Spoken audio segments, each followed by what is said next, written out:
प्यारे मित्रों,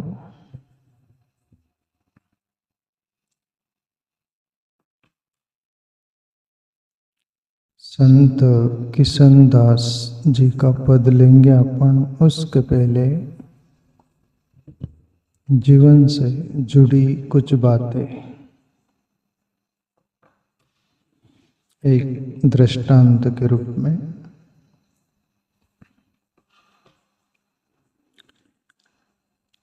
एक राजा था, बहुत दिनों बाद बगीचे में टहलने घूमने जाता है।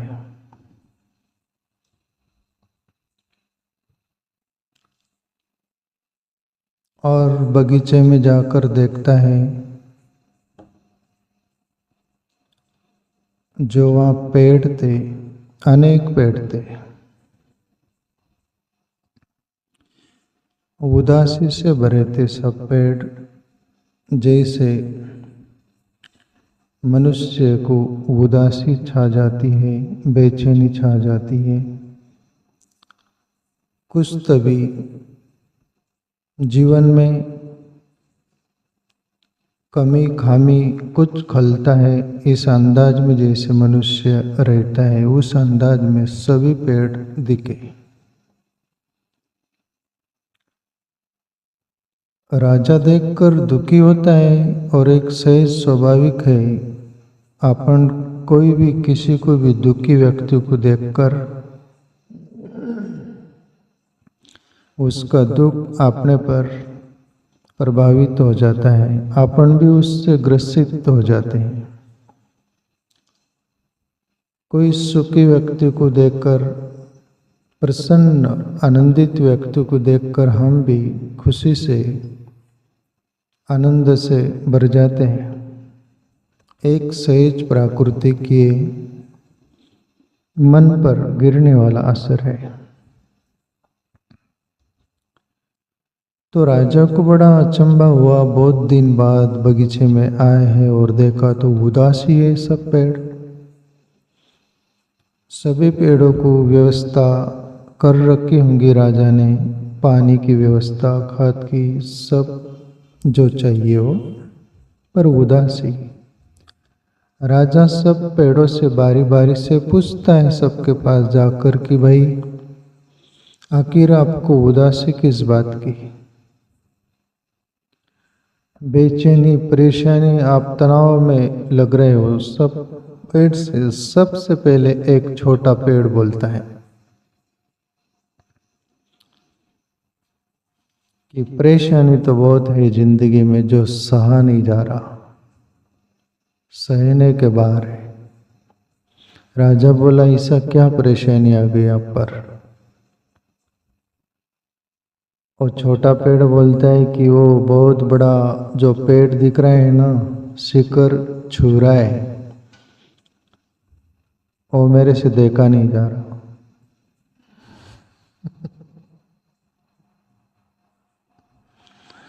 वो पेड़ मेरे से देखा नहीं जा रहा, मेरा रात और दिन चैन हराम हो गया है।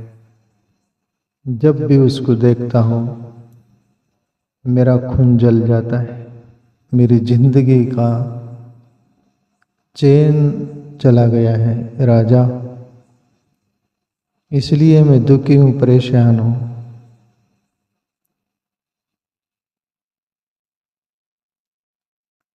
राजा देखते हुए, और बड़ा पेड़ था, उसके तरफ गए तो वो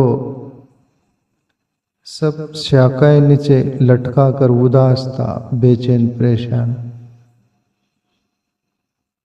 तब राजा सोचा ये छोटा पेड़ बड़े पेड़ को देखकर उदास था, ये समझ में आया, पर ये और किससे परेशान है? बड़े पेड़ से राजा बोलते हैं कि वो छोटे पेड़ का समझा, पर तुम्हारा क्या है भाई, और तुम क्यों उदास और दुखी? बोले वो जो अंगूर की वेले जो है ना, अंगूर लगे हैं गुच्छे उसको, और वो वेल फैल रही है, न बड़ी है न छोटी है, और वो वेले मीठा फल देती है, सुस्वादु फल देती है, और मैं उसको देखता हूं कि तू फालतू कितना बढ़ गया, बिना कारण बढ़ गया तू, एक फल नहीं तेरे पीछे, तेरे जिंदगी में कुछ वो नहीं जो मिठास जैसा हो कि किसके काम आ सके। वो तो भी वेल अंगूर दे रही है, मीठा फल, और कितनी मेरे से भी अच्छी है, भारी है, मेरा जीवन फालतू है। इसलिए मैं वो अंगूर के वेलों को, अंगूर को देखकर दुखी हूं। राजा समझा कि माना कि चलो ठीक, अंगूर के वेल के पास आकर उसको बोलता है कि वो भी उदास थी, वो अंगूर भी लटके, वो भी उदास सब। तब राजा उस वेल से, अंगूर के वेल से पूछता है कि भाई तुम आखिर क्यों दुखी, तुम्हारा और कौन सा दुख। अंगूर की वेल बोलती दुख तो बहुत है, आपको क्या बताए राजा, पर बताना भी पड़ेगा, आप पूछ रहे हो तो। मेरा ये दुख है कि वो गुलाब का पेड़ जो है ना, कितना सुंदर गुलाब खिला है, वो मखमल की तरह सुगंधित भी है, और उसका श्वास लेते लोग उस फूल का मकरंद लेते और खुश होते हैं। इसलिए मेरे से देखा नहीं जा रहा, इसलिए मैं दुखी हूं, काश में गुलाब होती। राजा परेशान है कि ये जिधर नजर जाती उधर सब मुंह लटकाए पेड़, उदास बेचैन। गुलाब से भी पूछा राजा कि तुम्हारा क्या, और दूसरों का बताता है गुलाब भी, मैं इस कारण दुखी, पूरा बगीचा दुखी। और फिर वहाँ कबीर की पंक्ति आपन जोड़ दो तो, जो देखे सो दुखिया, जगत में सुखिया नजर नहीं आया। बोले जो भी देखा वो सब दुखी दिखते हैं, पर कबीर तो एक बात आखिरी बोल देते उस पद में, कहे कबीर सुनो भाई साधो, सोने ही दुखिया जिसने अपने मन को जीता रे। जिसने अपने मन को जीत लिया वो दुखी नहीं, बाकी सब दुखी है।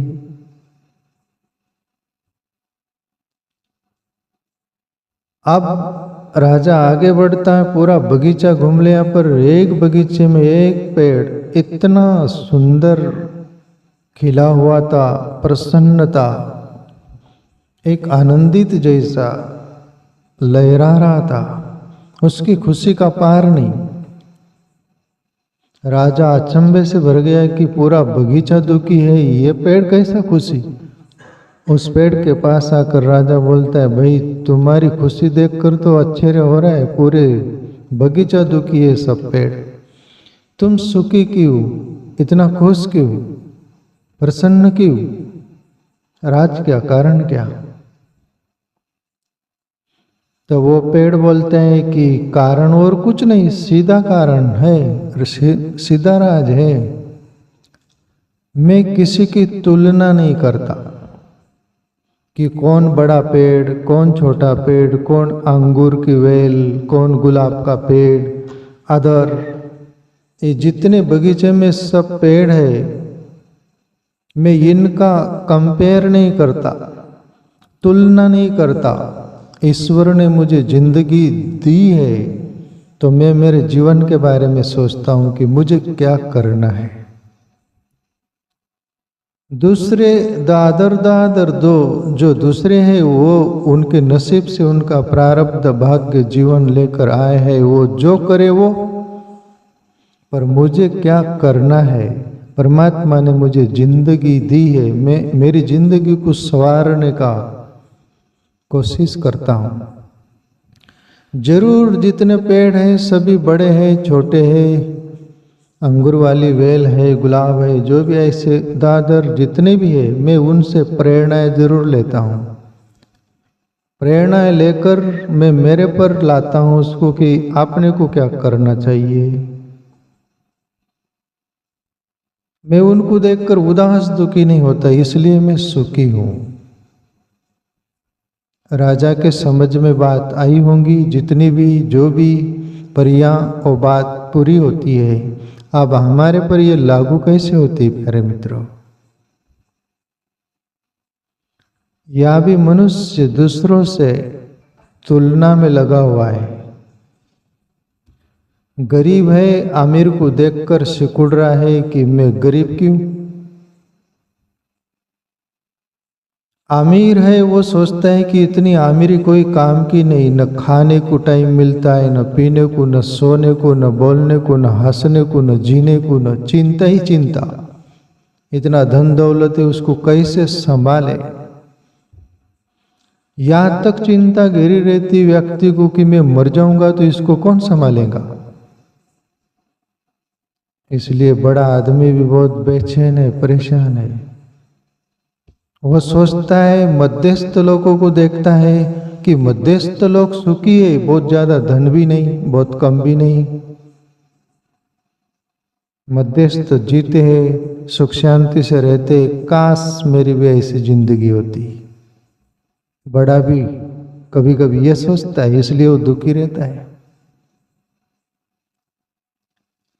या गरीब दुखी, अमीर दुखी, मध्यस्थ सोचता है वो गुलाब जैसा पेड़ था, उसके जिंदगी में मकरंद थी, सुगंध थी। कोई कलाकार है, कोई विद्या है, उसके बदौलत उसको आदर मिलता है, उसकी वाहवाही होती है, कीर्ति होती है, लोग उसको बहुत प्रेम करते, आदर करते हैं। तब गुलाब जैसा भी व्यक्ति सोचने लगता है कि यार मेरे जिंदगी में भी कोई कला होती, उसके कारण मेरी कीर्ति होती। तो ऐसा वहां से लेकर चलो नीचे ऊपर सब घूम लो, अंदाजा लगा लो कोई कोई बात का। मनुष्य भी ऐसा कंपेयर में, तुलना में जीकर अपनी जिंदगी की कदर नहीं कर रहा। परमात्मा ने जो अपने को जिंदगी दी, जितनी दी अपने नसीब से, कर्म से तुम्हारे काबिल दी है, कोई कमी नहीं छोड़ी परमात्मा ने। पर तुम सोचते हो कि हमें कमी मिली, ज्यादा मिली, दूसरे को ये तुलना करते रहते हो और दुखी रहते हो। तो इस बात पर से प्यारे मित्रों इतना ही ले लेना, किसी से अपने जीवन का कंपेयर मत करना, तुलना मत करना। हम जो है पूर्ण है, परमात्मा ने हमने पूर्ण बनाया है, अपूर्ण नहीं। अपने जिंदगी के बारे में सोचना, अपन कैसे आगे बढ़ सकते हैं, जो शांति से, आनंद से,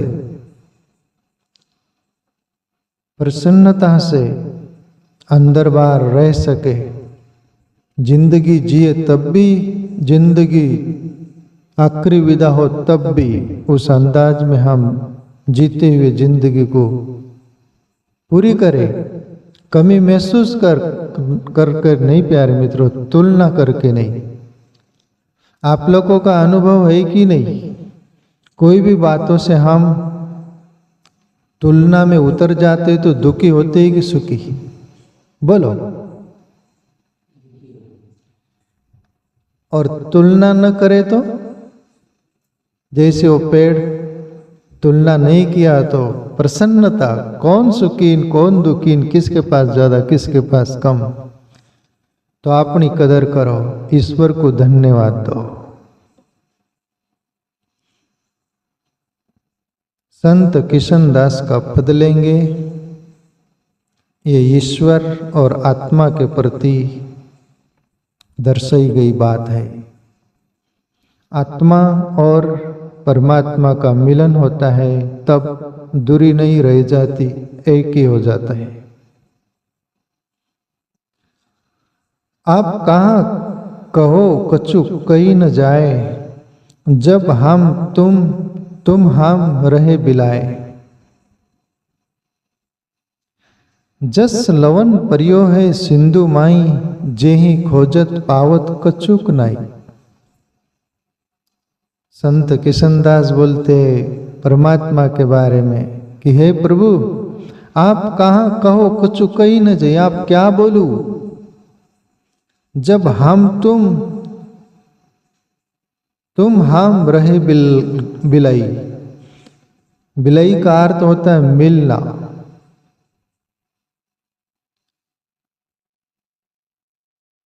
जब आत्मा और परमात्मा एक हो गए तो फिर दो नहीं रह गया, तो उसके बारे में आप क्या बोलना। वैसे ही जैसे समंदर थी, यानी समंदर था, समंदर की लहर थी, लहर उछलती हवा में बहुत सारा, और अपने को अलग महसूस करती कि मैं समंदर से अलग हूँ और समंदर से भी बड़ी हूँ, ऐसे भी कभी कभी सोचती लहर, उछाल मारती है। पर वो हवाएं सब शांत हो जाने दो तो वो लहर कहाँ जाती, लहर का कोई अस्तित्व। तब लहर को भी आश्चर्य होता होगा, मैं पागल थी, मैं अलग मानकर जी रही थी, मैं कुछ हूं। ऐसे ही संत किशन दास बोलते कि प्रभु वैसे ही जैसे कि जस लवन परियो है सिंधु माई, जेहि खोजत पावत कछुक नहीं। लवन यानी नमक समंदर से ही बनाता हो और समंदर में ही मिल गया हो, फिर लवन का अस्तित्व कहाँ रहा, उसको खोजो तो मिलेगा क्या हो। उसी का ही था, उसमें ही मिल गया, उसी से बाहर आकर आकार बना था उसका, और फिर निराकार में मिल गया। प्रभु ऐसा ही हुआ मेरे साथ, सभी के साथ हो सकता है। संत किशन दास के साथ ही हो, कबीर दास के साथ ही हो, ऐसा नहीं प्यारे मित्रों। वो ईश्वर सबके अंदर जो का तो पूर्ण ब्रह्म है। अरे मेरे से बहुत ज्यादा कुछ बोला जा रहा है अभी। कृष्ण में जो था वही तुम्हारे में है, राम में जो था वही तुम्हारे में है, शिव में जो था वही तुम्हारे में हो, जितने तुम्हारे ईश्वर है उसमें जो था वही तुम्हारे में हो। मैं जवाब देने के लिए तैयार हूं, मेरे से कोई भी पूछ सकते हैं।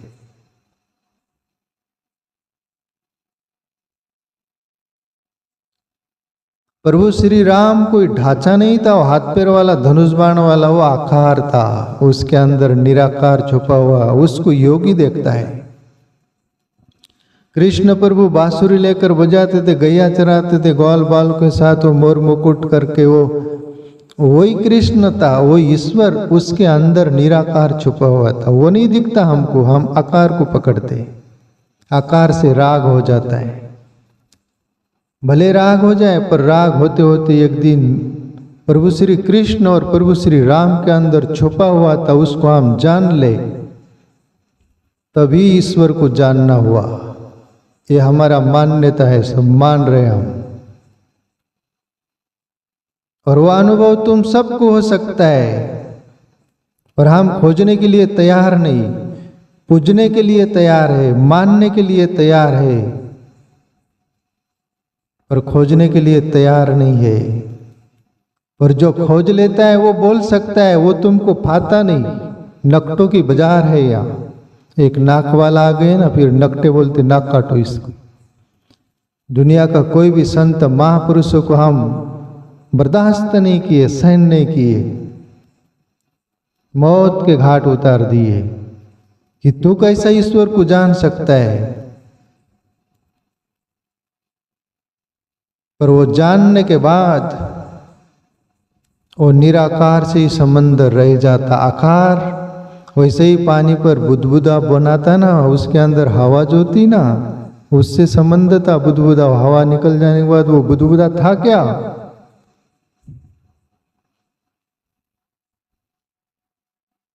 वो ईश्वर परम शुद्ध तत्व है जो सबके अंदर रहता है, उसकी बात कर रहे। आगे बोल रहे संत किशन दास, जस आस जीव ब्रह्म को मिटियो भेद, जगत भरम को भयो निषेध। जब ब्रह्म रूप अरु जलाकार, दो भिन्न भिन्न दिक्कत न सार। सीधी और साफ बात है।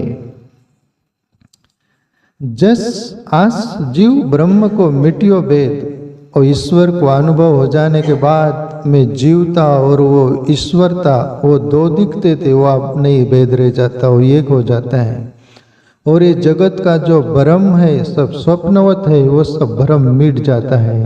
वैसे ही जैसे पानी जो होता है उसका ही बर्फ बन जाता है तो आकार हो जाता है, वही बर्फ पिघल गया तो पानी हो जाता, पानी ही था वो, बर्फ का रूप ले लिया कुछ आकार तो पानी से अलग दिखने लग गया हो। ऐसा ही तुम अपन है प्यारे मित्रों, ईश्वर के अंश है अपन, वो अंश ही है। जब मिल जाता है न बर्फ न पानी अलग रह जाता, दोनों एक हो जाते, ये अपने में घटना घटती है।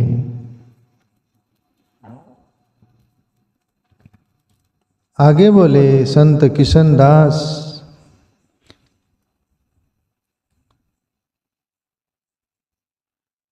जस खांड खिलौना रूप रंग, बहु भातीन कर आकार ढंग, जब खांड गली है मिटा भेक, तब खांड खिलौना एक में। खांड यानी शक्कर, शुगर। शक्कर के बहुत सारे खिलौने बनाते हैं कि नहीं लोग, अनेक प्रकार के बनाते ना व्यंजन, जो भी हो, बतासे, बर्फी, जो आप लोग जानते हो भाषा में वापर रहा हूं, और जो होली पर वो हार बनाते, क्या क्या बनाते,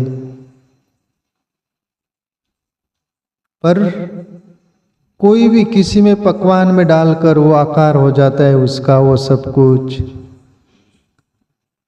पर वो शक्कर जो तत्व है वो पिघल जान दो, सब कुछ हो जाने दो, तो वो रस जैसा एक ही मीठा स्वाद रह जाता उसका।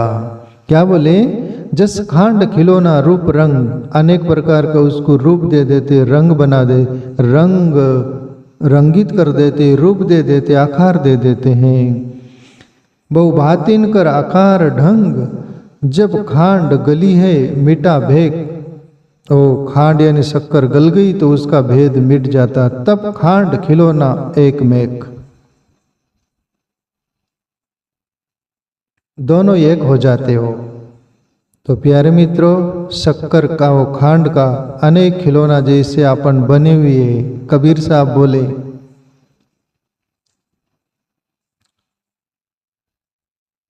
सब में पानी एक का एक। कैसा है दो?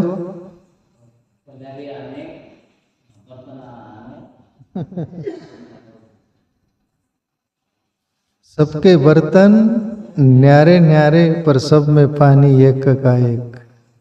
कबीरा कुआ एक है, पनियारी अनेक, सबके बर्तन न्यारे न्यारे, सब में पानी एक का एक। ये सब चेहरे बैठे हैं, पूरी दुनिया का चेहरा अलग है, हाइट, रंग रूप, नाक, नक्कल, जो भी कुछ बोल दो सब अलग अलग है। वैसे ही कबीरा कुआ एक है, पनियारी अनेक, बर्तन सबके न्यारे न्यारे, पर पानी एक का एक। पनियारी पानी भरने गई है, जैसे सबके बर्तन है, कोई किसका बर्तन कैसा, किसका बर्तन कैसा, पर सभी में देखो तो पानी एक है कि नहीं। ऐसा ही वो ब्रह्म परमात्मा सब में एक जैसा है, वो अलग नहीं है। पर हम खोजते तब पता चलता है, उसके पहले नहीं। इसलिए कबीर साहब बोले, जिन खोजा तिन पैया। आखिरी पंक्ति में संत किशनदास बोलते, ये पंक्ति सुनने समझने जैसी। जस ताने बाने एक सुत, आस ब्रह्म ही दर से जीवभूत, कई किशनदास आत्म प्रकाश, जो घट बाहर भीतर आकाश। अब ये संत किशनदास जो बोल रहे, ईश्वर को अनुभव करके बोल रहे, बकवास नहीं है, कहीं पढ़ी हुई बात की सुनी हुई नहीं है, रियल है। जस ताने बाने एक सुत, आस ब्रह्म ही दर से जीवभूत। जैसे सुत का कपड़ा है, इसमें ताने बुने आड़े हैं, खड़े हैं, सब कुछ है, कपड़ा बहुत बड़ा दिख रहा है, उसका आकार दिख रहा है, पर उसमें एक ही सुत है कि नहीं? ऐसा ही वो ब्रह्म एक ही रहता है हमारे अंदर। ये शरीर के ढांचे दिखते हैं सब कुछ, पर उसमें वो एक ही रहता है। जस ताने बाने एक सुत आस ब्रह्म इधर से जीवभूत। ये जीव में, इस शरीर में वही दिखता है, वही रहता है। कई किसनदास आत्म प्रकाश जो घट बाहर भीतर आकाश। जैसे ऊपर आकाश दिखता है नीला प्रकाश स्वरूप विराट, ऐसा ही अपने अंदर आकाश स्वरूप विराट प्रकाश स्वरूप वो ईश्वर है। जैसे बाहर दिखता है ना, वैसे ही अंदर वो है। पर ये दो आँख बाहर की ये बाहर देखती है, अंदर की एक आँख है जिसको त्रिनेत्र बोलते हैं, जिसको बोलते हैं आज्ञा चक्र खुलता है, वहाँ एक आँख रहती है, वो द्वार में से प्रवेश होता है तभी वो दिखाई देता है। तो प्यारे मित्रों, ये दो आँख बाहर जगत देखती, अंदर की एक आँख परमात्मा को देखती है। वो ईश्वर हमारे अंदर कैसा है, तो उसको खोजने के लिए ध्यान करो। अरे आँख बंद करो और चुप बैठे रहो। आप कुछ करो न करो, मैं कोई आपको कुछ नहीं देता। आप शून्य होकर बैठो, निष्क्रिय बैठो तो भी पहुंच जाओगे। सक्रिय ध्यान करते लोग कोई माला लेते, नाम स्मरण करते, वो जपते जपते वो नाम छूट जाता है, माला भी किधर चली जाती, वो नाम भी छूट जाता है, तब उसमें प्रवेश होता है। वो नाम से भी परे है वो अंदर का तत्व। वह नाम गाम आकार कुछ नहीं रह जाता। अंदर जो ईश्वर है प्यारे मित्रों, आप ये ब्रह्मांड में बोल रहा हूं मैं, जो भी मान रहे उससे भिन्न है। उसको खोजोगे तो ही पता चलेगा। और कबीर साहब की आखिरी पंक्ति के साथ बोलूं मैं, पार ब्रह्म के तेज का कैसा है अनुमान, कहवे की शोभा नहीं देखा ही प्रमाण। देख लो,